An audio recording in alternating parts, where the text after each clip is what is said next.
You ever wonder why UK music in the 2000s felt more innovative than today? Why grime captures something that today's music just doesn't capture? It's not because of the artists, it's because of the conditions. Every black British genre emerged within a couple of years of a political crisis. It's not a coincidence, it's a pattern. Let me explain. Early 1980s, factories and industries are collapsing, there's mass unemployment, and stop and search laws are giving police the power to stop and search people at random. This resulted in the Brixton riots.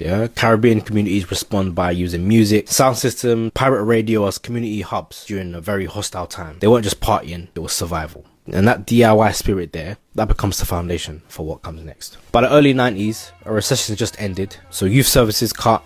Police are now cracking down on illegal raves. So they take that underground rave culture and they mix it with their Caribbean heritage and they create jungle. And it's the sound of inner city London that the politicians were trying to get rid of. Fast forward to the late 90s, there's a new Labour government in power and they're pushing this cool Britannia movement, trying to show Britain as a modern, creative, optimistic nation. And UK Garage has that energy, partying, champagne, designer shirts, but that optimism does not last. 9/11 happens. The UK enters into a new war on terror, stop and search powers go crazy, surveillance everywhere, and in East London estates, the kids are pissed off. And out of that pressure cooker comes grime. Go back and listen to Dizzy Rascal's Boy in the Corner album, it sounds exactly like that. In 2008, we get a global financial crash. Just before, everybody was financially optimistic and UK funky was the new sound. Joyful, party vibe, similar energy to UK Garage actually. And that starts to collapse. The crash played its part, but so does police pressure on venues and a music industry that becomes very risk averse. By 2010, David Cameron's in power, university fees increases, youth clubs and community centres close, and what follows is those insane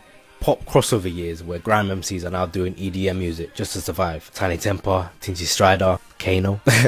But by 2016, after the London riots, years of cuts and the chaos of Brexit, we get a new grime resurgence. And we get the emergence of artists like Stormzy and a reassertion of black British innovation and authenticity. Alongside it, we get the beginnings of a new darker sounds that the kids are calling drill, and Afro swing explodes. People like J Hus, Kojo Funds, blending in West African and Caribbean sounds, and this was the sound of a generation proud of where they come from and a direct response to that Brexit era nationalism. 2020s, COVID, and the nightlife collapses overnight, but TikTok becomes a new pirate radio. Drill goes global during lockdown and Central C becomes an international star. So here we are today. The cost of living crisis feels like it's the 1980s.